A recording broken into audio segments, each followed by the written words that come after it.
le projet que nous avons eu de créer une extension de notre usine actuelle et nous avons fait l'acquisition en début d'année de 4000 m² adjacents à notre usine. Aujourd'hui, c'est un projet tout à fait structurant pour Super-Métal, qui est aujourd'hui à peu près à 100 salariés, collaborateurs, et nous allons, à travers ce projet, créer une centaine d'emplois à horizon de 3 ans. Pour nous, ce projet il est complètement représentatif de l'usine du futur pour 3 raisons. La première, c'est qu'il faut pouvoir donner des capacités à nos clients pour les aider à faire face aux augmentations de volume de leur propre marché.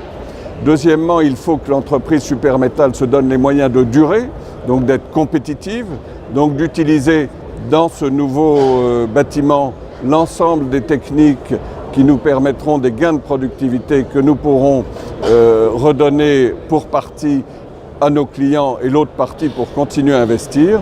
Et le troisième volet de ce projet d'usine du futur, c'est la mobilisation des collaborateurs. Super-Métal, à la veille de l'an 2000, était en état de liquidation. Aujourd'hui, elle a 2 fois doublé de chiffre d'affaires.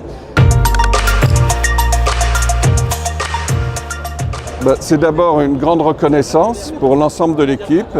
C'est aussi un devoir pour nous de remercier notamment la région, Martial Saadier, qui dans le territoire de Haute-Savoie a fait énormément et qui, on l'imagine, s'il déploie autant d'énergie dans la région, nous allons avoir vraiment la première région Rhône-Alpes-Auvergne mécanicienne d'Europe.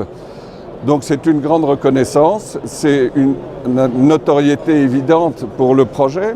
Donc nous faisons appel bien sûr à des gens qui doivent nous aider, les financeurs, les pouvoirs publics, mais également les banques.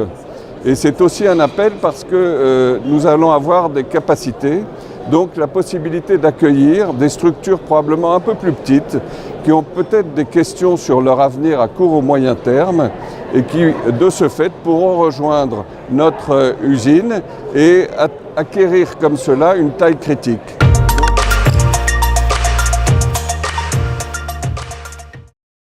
L'industrie du futur, comme je vous l'ai dit, c'est de faire qu'une industrie, en termes de capacité, puisse répondre aux besoins des marchés, premièrement.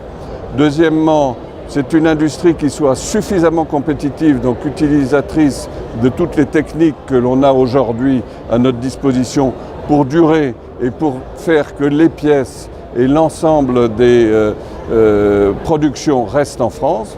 Et la troisième, nous avons quitté une génération. Nous avons aujourd'hui dans nos usines une deuxième génération de gens qui ont besoin d'être motivés, des jeunes qui ont besoin d'être motivés sur des projets. Donc il faut que cette industrie du futur, elle motive les jeunes. Vous savez, chez Super-Métal, 65% de nos effectifs viennent de l'apprentissage. Donc des jeunes qui ont été motivés dans un projet d'entreprise. L'industrie du futur, elle doit montrer que l'industrie, c'est exaltant pour un jeune.